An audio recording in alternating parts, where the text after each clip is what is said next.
Thank you.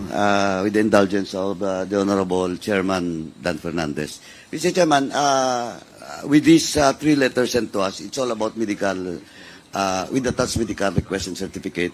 May I respectfully move, Mr. Chairman, that we will direct our medical officer in the House to check personally the status of Colonel Grijaldo with regards to his medical condition, Mr. Chairman. Second, Mr. Chair. Okay, there is a motion. Before the chair rules on the motion, Congressman Fernandez is manifesting that he be recognized. Yes, Is thank that, you, Mr. Chairman. So before we finally rule on this motion, so is this an amendment to the motion? No. I just wanted to manifest something. Mr. Chairman, as much as I wanted to inhibit myself on the discussion about this Colonel Grijaldo,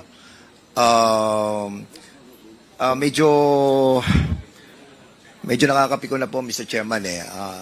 His continued absence, in this committee hearing, in the pretext of medical excuses, are not acceptable. He wants to run, He wants to run. Running away from his responsibility and mentioning the name of this representation. He tainted the image of this representation, not only of this representation, but the whole of the Quadcom. Now, Mr. Chairman,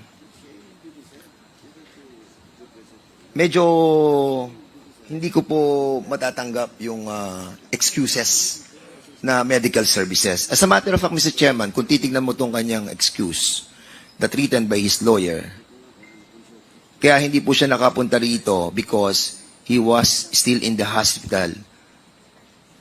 Mula nung November 13 hanggang ngayon, nasa hospital pa rin siya. And he wanted to get a clearance prior to his surgical operation dahil meron daw po siyang rotator cuffs syndrome that can be treated through rest, sling, and anti-inflammatory medications.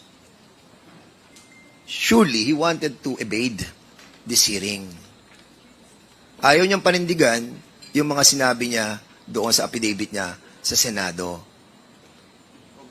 In the previous hearing, Mr. Chairman, we manifested, di ba, na we will be relinquish our chairmanship on the issue of Colonel Grijaldo. Pero hanggang ngayon, inaantay po natin siya dito. And if I may, Mr. Chairman, if I may, I just wanted to ask kung andito po yung pihaw sa PNP na kung saan doon under preventive suspension si Colonel Grijaldo.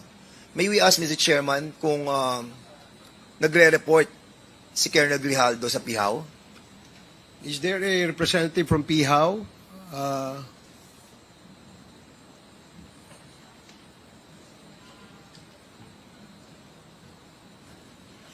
Ayoko na po sana ngang magtanong tungkol dito. But, Mr. Chairman, the last time that he appeared in this Congress was more than a month already.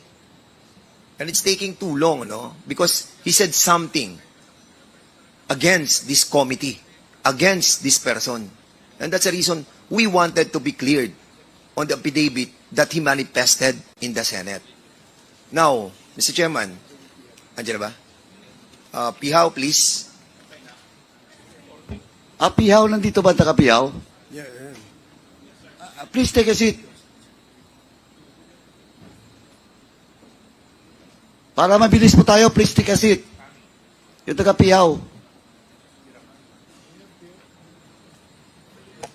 Ang pihaw po for the information of the body, sila po yung general, ako, itong custody ng mga under preventive suspension ba ang pihaw? Mr. Chair, I think the representative of PHAW is present and he will be able to answer those questions. So anong Kindly identify yourself. Good morning, sirs. Police Brigadier General Constancio Chinayig Jr., the Acting Director of the Directorate for Personnel and Records Management. And under me is the PIHAW, or Personnel Holding and Chair. Administrative Unit, sir. I'd like to ask if he has taken his oath. This is my second time, sir, to appear, so I took my oath Okay. the first time. What is the mandate of the PIHAW, sir? It is, the PIHAW is the unit in DPRM where personnel without any assignment are put into, sir. So, mula noong November 13, nag-report na bubuwas inyo si Colonel Grijaldo? He reported November 18, sir. November 18. November 18. Opo. Pero the procedure of the PIHAW is what? You have to report what, daily? Yes, sir. They should be physically accounted, especially when we were cautioned because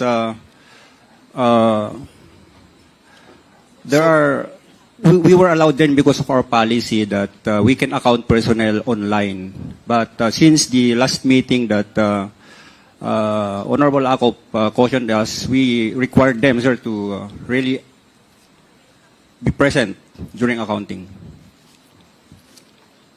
So, kung hindi sila nagre-report, you consider them what? If he will not report, sir, then he will be subjected to pre-charge investigation. So, hindi siya nag-report sa inyo mula noong November 13. And as a matter of fact, nag-report lang sila sa inyo noong November 18. Prior to November 18, sir, kasi yun yung may excuse siya that he is in hospital. Okay. Mr. Chair, I'd like to ask in relation to what Congressman Dan Fernandez is saying.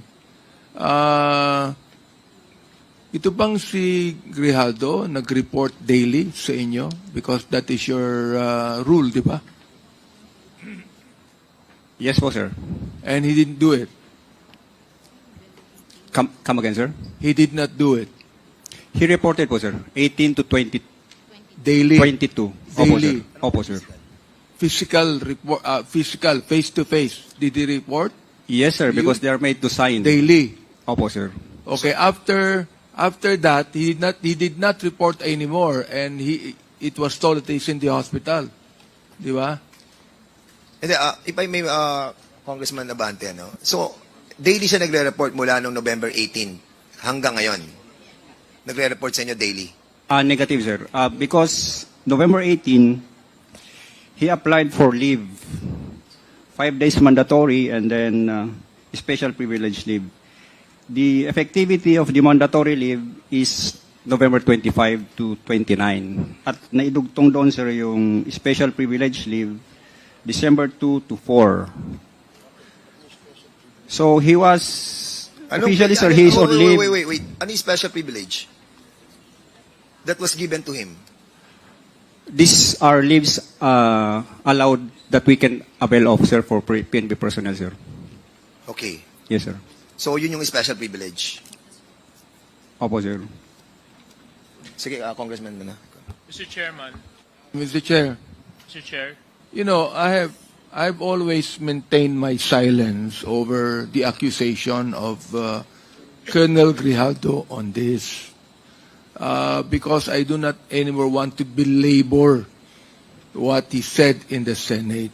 Because anyway, the people watching to us right now does not believe in his lies to us, no? Pero the thing is, he must appear. He must appear here and tell us about these accusations to us. Oo, kami naman, Mr. Chair, we are willing to inhibit ourselves while he is here being asked by the Quadcom. Oo. So my name was one of those mentioned with Congressman Dan Fernandez that we pressured him to tell a lie. Oo. And his lie is brazen, Mr. Chairman. So, I'd like to find out what we're going to do with Colonel Grijaldo, realizing that he has not appeared here 3 times with the excuse that he has been in the hospital and confined. Mr. Chair. Sa akin Well, nandiyan, thank you. Colonel Grijaldo. No? Mr. Chairman, Uh,